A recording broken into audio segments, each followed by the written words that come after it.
Buenos días, Dios les bendiga en esta mañana, que la gracia de nuestro Señor Jesucristo sea con cada uno de ustedes, familia en Cristo.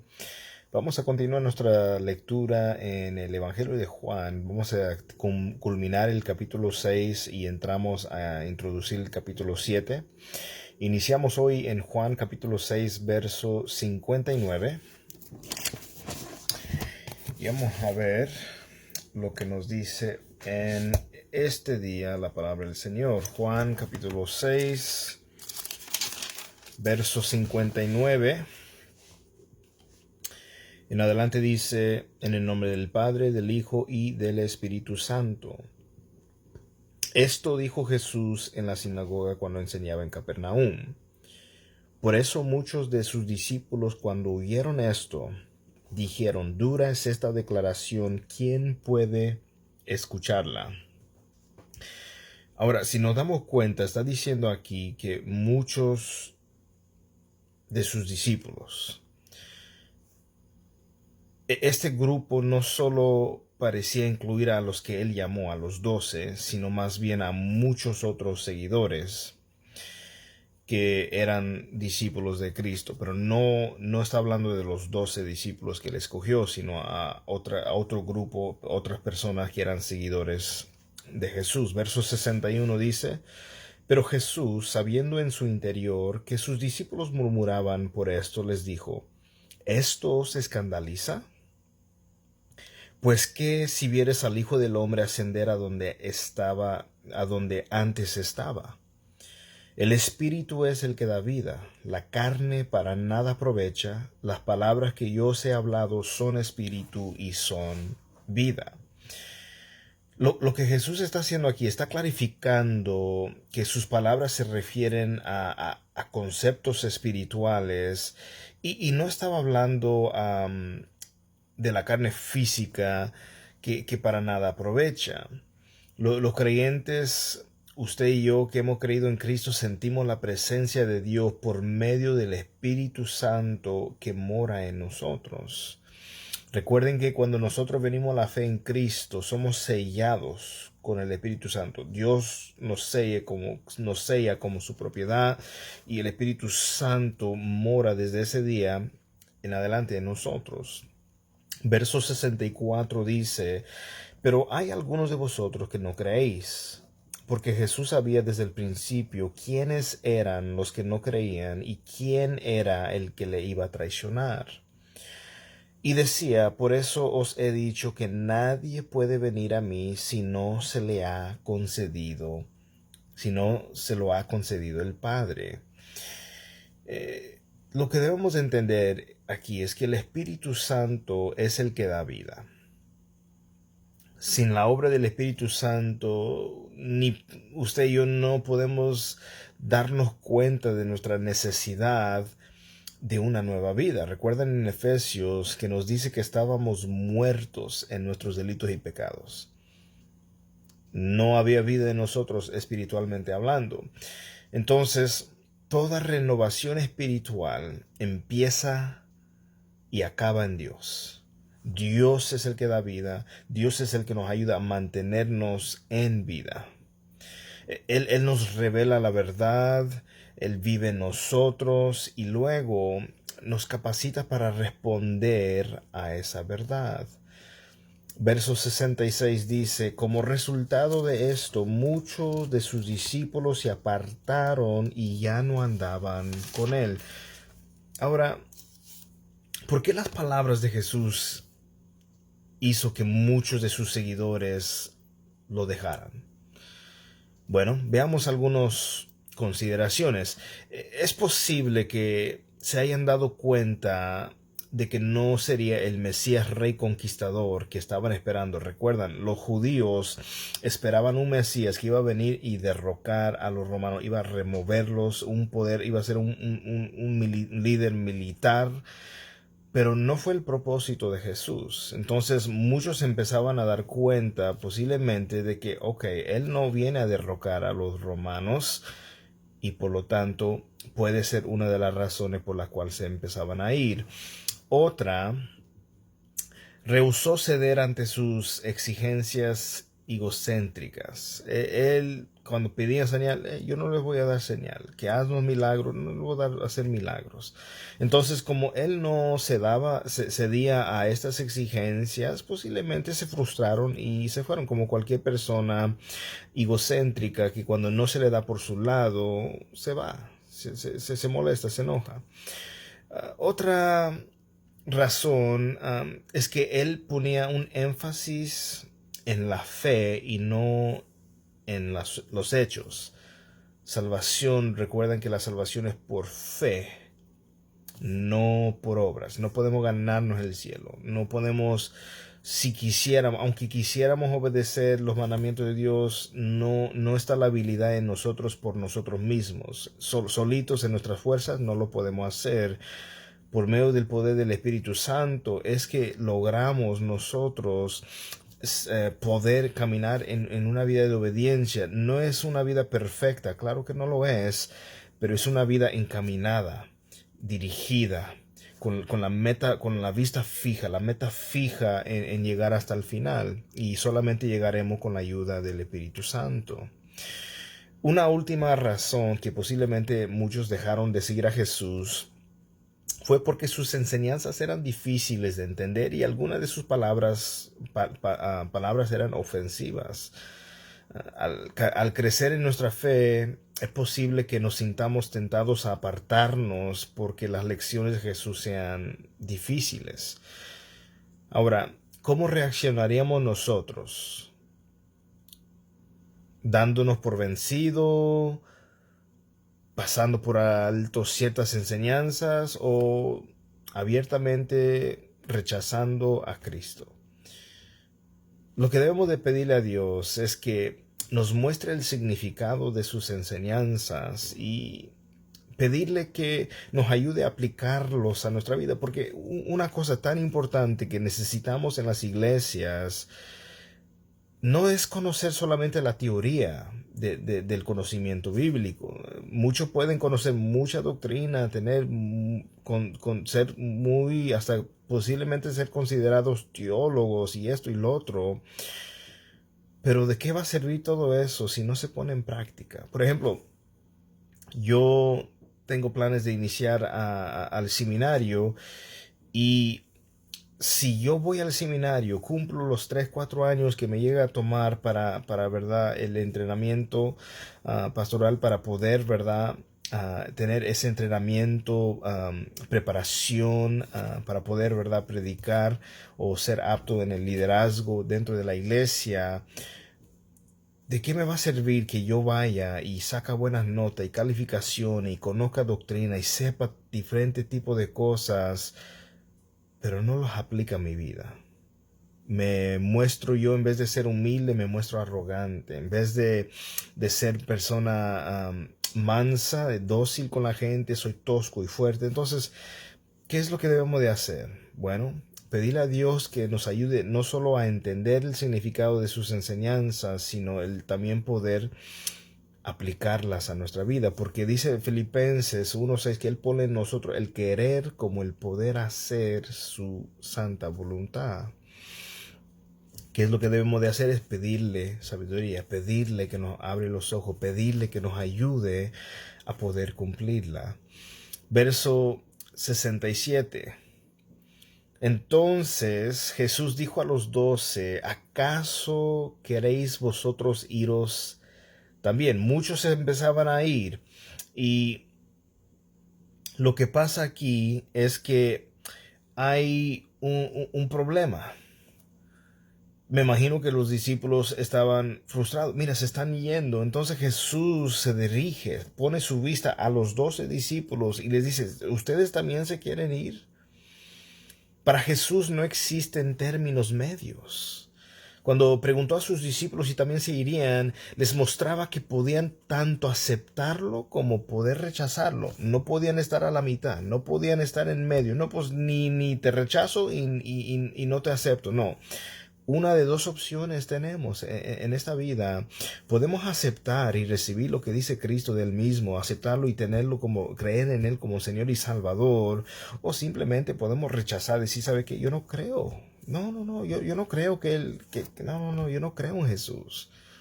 No creo que sea el Mesías. Sí, sí, enseñó bien, tuvo buenas enseñanzas y ahí en el Sermón del Monte enseñó buenas cosas, pero no creo que sea Dios, no creo que sea Salvador. Entonces les estaba dando a ellos, mostrando a ellos que podían ellos aceptar o rechazarlo, así, así simplemente. Jesús no intentaba rechazar a la gente con sus enseñanzas, no era su enfoque, no era su propósito, sencillamente decía la verdad. La verdad duele, la verdad confronta. Y como cristianos, aún en el día de hoy, en los sermones del domingo, o los miércoles, o los días que tenga servicios, la verdad debe de confrontarnos a cada uno de nosotros, debe de, ¿verdad?, a confrontar nuestras áreas, nuestras vidas en las cuales estamos debilitados o flaqueando, sea en hipocresía, sea en vanidad, sea en orgullo, sea en falta de perdón, una persona llena de pleitos, una persona grosera, lo que sea. La verdad nos confronta, pero podemos responder para bien y arrepentirnos y suplicar misericordia a Dios, o podemos responder molesto y decir, ¿sabe qué? Esto no es para mí, yo no quiero nada de esto, y vivir nuestra propia vida. Entonces nosotros tenemos esa opción. La verdad nos hace libres. Como decía una vez un hombre, yo prefiero herirte con la verdad que mandarte al infierno con una mentira. Piensa un momento en eso. Prefiero herirte con la verdad. No que mi deseo es lastimarte, no, pero prefiero herirte, prefiero hacerte enojar con la verdad, confrontarte con la verdad. Pero que tú recapacites y te des cuenta que es lo correcto, que lo que te estoy diciendo, y puedas enderezar tu camino en vez de mentir, decir, no, no, tú estás bien, y te pierdas. Y es lo que necesitamos detrás de los púlpitos, hombres llenos de la gracia y el amor de Dios que hablan la verdad. Ahora, hay personas que vas a encontrar que hablan la verdad, pero lo hacen sin amor, lo hacen sin gracia, lo hacen sin misericordia. Y la cosa es, Jesús mismo nos dijo que si Dios nos ha mostrado misericordia a nosotros, debemos mostrar misericordia a otros. Si hemos sido perdonados nosotros, debemos de perdonar a otros. Entonces, a pesar de que existan muchas filosofías, nosotros debemos de entender que la verdad de Dios es la verdad. No hay engaño en la palabra de Dios. Mira lo que dice el versículo. Bueno, aquí sigue diciendo que entre más escuchaban las palabras de Jesús, lo que estaba empezando a suceder es que se dividían en dos grupos: los que buscaban con sinceridad porque deseaban entender más, y los que rechazaban a Jesús porque no les gustaba lo que ellos estaban oyendo. Verso 68 dice: Simón Pedro le respondió, Señor, ¿a quién iremos? Tú tienes palabras de vida eterna. Cuando Jesús preguntó, ¿acaso se quieren ir vosotros también? La respuesta de Pedro fue maravillosa. Él dijo, Señor, ¿a quién iremos? ¿A quién más podemos ir si solo tú tienes palabras de vida eterna? Lo que Pedro estaba aquí respondiendo, y él estaba respondiendo por toda persona, por todo ser humano, no hay otro camino. No hay otra manera, no hay otra vía, es el único camino. Y Juan 14:6 nos dice, Jesús mismo hablando, yo soy el camino. No hay, yo soy, él no dijo yo soy alguno de los caminos, no, yo soy él, nomás hay uno. Yo soy la verdad, nomás hay una verdad. Yo soy la vida, nomás hay uno que da vida, y eso es por medio de Cristo. A pesar de que existan muchas filosofías y autoridades autoproclamados, y únicamente Jesús tiene palabras de vida. La gente busca la vida eterna por todas partes. Van aquí, van allá, hacen esto, hacen lo otro. Y no están mirando a Cristo. el único que es la verdadera fuente, la única fuente que tenemos en este universo, y permanezca con Jesús, es lo que aquí se nos enseña. Permanezca con Jesús, mantente con Jesús. Sobre todo cuando estés confundido o te sientas solo, mantente en Jesús. Esté firme en Él. Verso 69 dice, y nosotros hemos creído y conocido que tú eres el Santo de Dios. No quedaba duda en ellos estaban seguros de quién era Jesús, ninguna duda, ni siquiera, porque mira, nosotros hemos no solamente creído, nosotros hemos creído, en esta palabra creído está hablando de un creer continua, no nomás han creído desde el inicio, sino que continúan creyendo y conocido, no solamente lo conocieron al iniciar, lo van continuamente conociendo, y eso es lo que debemos de hacer usted y yo, ir creyendo. Hemos creído, no solamente al inicio, continuamos creyendo, estamos conocidos, no solamente lo conocimos cuando Él nos encontró, sino que continuamos conociendo a Dios. Jesús les respondió, ¿no os escogí yo a vosotros los 12 y sin embargo uno de vosotros es un diablo? Como respuesta al mensaje de Jesús, algunas personas se fueron. Algunas personas se salen de las iglesias, no les gusta la palabra, no les gusta la confrontación. Y ahí es donde debemos tener mucho cuidado, porque también podemos nosotros ir muy al extremo y tal vez tener la verdad, pero no hacerlo en amor y estar dando verdad de latigazo y todo el mundo aquí es pecador, yo soy el único santo. No, nada de eso. Todos somos pecadores redimidos por la gracia de Dios si es que hemos creído en Jesús, si hemos depositado nuestra fe en Él.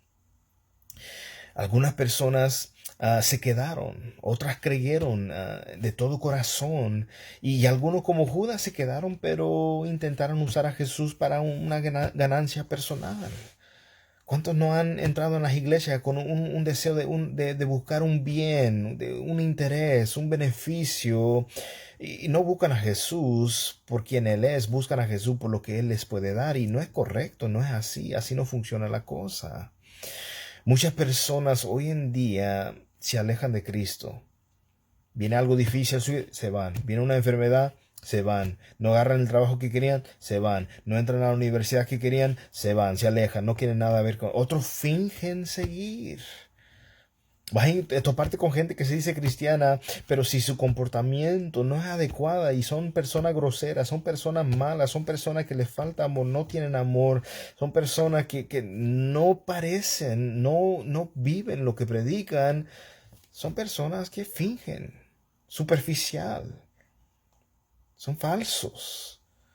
Asistan a la iglesia por una cuestión social, para recibir aprobación de familia, de amigos o relaciones, o por negocio, pero en realidad solo hay dos respuestas posibles a Jesús: lo acepta o lo rechaza. La pregunta con la cual les dejo hoy es: ¿cómo has respondido cómo has respondido a Cristo? ¿Lo aceptas? ¿Lo has aceptado? ¿Crees en Él como el Señor y Salvador, Hijo del único Dios verdadero? ¿O lo rechazas? ¿Piensas que esto es fábula, mito? No, esto no es verdad. Esto es solo para espantar y solo para engañar. Piensa bien en esa respuesta. Medita bien en esa respuesta. La vida depende de eso. No solamente la vida que tenemos aquí, estoy hablando también en referencia a la vida eterna, donde pasaremos la eternidad. El cielo y el infierno es real. Aunque quisiéramos rechazar y negar el infierno, es real. La cosa es, todos desean ir al cielo, pero creen que lo pueden lograr por sí mismos, y solamente hay una persona que nos puede salvar. Una persona, el único camino al reino de los cielos es por medio de Cristo. Entonces hay que pensar en eso y que el Señor, ¿verdad?, me lo bendiga a cada uno de ustedes. Y para la próxima continuamos en el capítulo 7, versículo 1.